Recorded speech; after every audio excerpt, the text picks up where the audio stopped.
प्रिय साईं भक्तों, आज मैं आपके साथ साईं बाबा की महिमा से जुड़ा हुआ अपना एक और अनुभव साझा करना चाहती हूँ।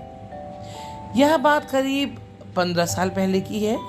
मुझे एक बार बहुत तेज बुखार आया और वह बुखार किसी भी तरीके से ठीक नहीं हो रहा था। कोई भी डॉक्टर ये समझ नहीं पा रहा था कि हमें बुखार क्यों हुआ है। किसी डॉक्टर ने बोला कि हमें टाइफाइड है, किसी ने बोला मलेरिया है और किसी ने बोला ये मिस्टीरियस फीवर है, और सबने अपने हिसाब से ही उसका इलाज शुरू करा, पर हम किसी भी दवा से ठीक नहीं हो पा रहे थे। और ऐसे करते करते करीब 1.5 महीना हो गया और मैं बिस्तर पे ही थी। मुझे लग रहा था कि एक ऐसा दलदल है जिसमें मैं धंसती जा रही हूँ और अब मैं कभी भी उससे निकल नहीं पाऊँगी। और मेरे दोनों बच्चे बहुत छोटे थे और मेरे हस्बैंड पे बहुत प्रेशर आ गया था, घर का भी, बच्चों का भी, अपने जॉब का भी। और मैं तो छुट्टी पर थी उस समय, हालांकि मैं भी जॉब कर रही थी, बट मेरे जो अथॉरिटीज़ थे उन्होंने बहुत कोऑपरेट करा। तो मुझे अपने हस्बैंड को देखकर बहुत बुरा लगता था। एक दिन की बात है, मेरे हस्बैंड बिस्तर झाड़ रहे थे तो उन्होंने हमें एक चेयर पे बैठाया और उस चेयर के जस्ट ऊपर एक प्लेटफॉर्म था जिस पर बाबा की मूर्ति रखी हुई थी। उस मूर्ति को मैं हमेशा नहलाना, वस्त्र बदलना सब करती थी।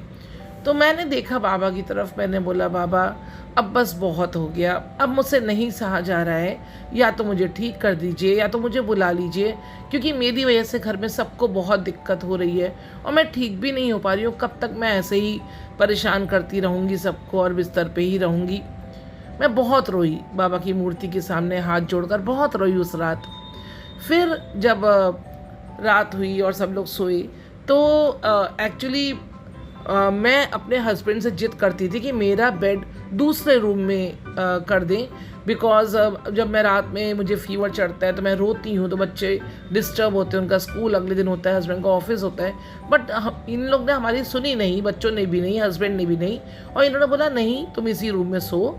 तो मेरा एक बेड, एक डबल बेड के बगल में एक बेड बिछता था और मेरे हस्बैंड सोने के पहले स्टूल पे मेरी सारी दवाइयाँ रख के सब कुछ करके वो सोते थे और मुझे उठा उठा के रात में नींद में बोलते भी थे कि ये दवा का टाइम हो गया, ये खा लो। और करीब हर 5.5 घंटे पे मेरे को दर्द शुरू होता था, मैं बहुत रोती थी। तो उस दिन रात में करीब 3-3:30 बजे फिर से मुझे दर्द शुरू हुआ। दवाई मेरे सिरहाने ही स्टूल पर रखी थी, पर हमारे अंदर इतनी शक्ति भी नहीं उस समय हो रही थी कि मैं दवा उठा सकूं। तो मैंने अपने हस्बैंड को आवाज़ दिया, कई बार आवाज़ दी, तो लेकिन हस्बैंड बहुत गहरी नींद में थे, सुबह से बहुत थके हुए थे, तो उन्होंने सुना नहीं और मैं समझ नहीं पा रही थी कि मैं कैसे उनको उठाऊं उस समय। जब मेरे कई बार आवाज़ देने के बाद भी मेरे हस्बैंड नहीं उठे तो मैं बहुत लाचार फील करने लगी। और तभी वो हुआ जिसकी मैंने शायद कभी कल्पना भी नहीं करी थी, क्योंकि ठंड के दिन थे तो दरवाज़ा कमरे का बंद था और मैंने देखा अचानक से कि एक सफ़ेद वस्त्र में एक व्यक्ति है और वो आए और उन्होंने दवा मेरे मुंह में डाली और बगल में जो पानी का ग्लास था वो मुझे पिलाया, जो कि मैंने महसूस किया कि मेरे गले के अंदर जा रहा है, मुझे गल्प हो रहा है पानी। मैंने फील करा उस चीज़ को और फिर धीमे से मेरा सर नीचे रखा और मैं सोच रही हूँ ये कौन है, दरवाज़ा बंद है, कहाँ से आए। और वो मुस्कुराए और जैसे ही वो मुस्कुराए, सफ़ेद वस्त्र पहने हुए थे, अंधेरे में भी एकदम साफ दिख रहे थे, और जैसे ही वो मुस्कुराए मुझे लगा अरे ये तो बाबा हैं। बट जब तक हम कुछ समझ पाते वो वहाँ से ओझल हो गए और मैं सोचती रह गई कि क्या ये सच में हुआ। बट ये हुआ, बिकॉज मेरी प्यास बुझी, मेरे अंदर पानी गया। और फिर मैंने ठीक है, मैं रात में तो सो गई। सुबह मैंने अपने हस्बैंड को ये बात बताई तो हस्बैंड ने बोला अब तो फिर क्या है, बाबा ने अगर आके तुम्हें दवा खिला दी है, पानी पिला दिया है, तो तुमको तो ठीक होना ही है अब। और आप मानेंगे नहीं, अगले दिन एक डॉक्टर जिनका कि अपॉइंटमेंट हम लोग को नहीं मिल पा रहा था, और लोगों ने बोला, कुछ लोगों ने बोला बहुत अच्छे हैं, उनका अपॉइंटमेंट हम लोग को बिना किसी बहुत ज़्यादा मेहनत के मिल गया। और उसी दिन शाम को मेरे हस्बैंड मुझे उस डॉक्टर के पास लेकर गए और उन्होंने मुझे देखा और दवा दी।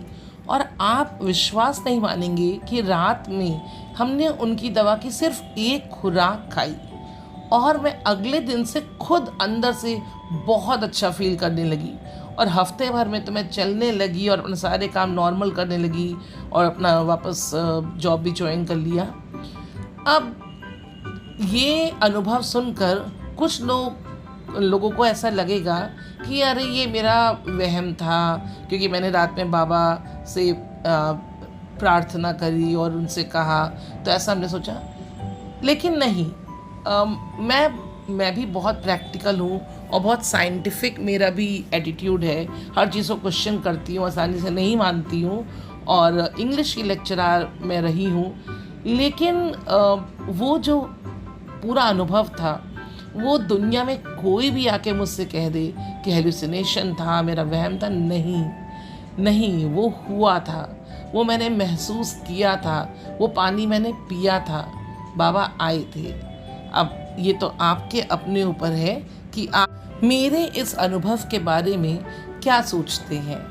पर ऐसे कई अनुभव मेरे साथ हुए हैं और जो लोग बाबा को मानते हैं वो जानते हैं कि ऐसे अनुभव होते हैं। और ये हमारा फेथ है।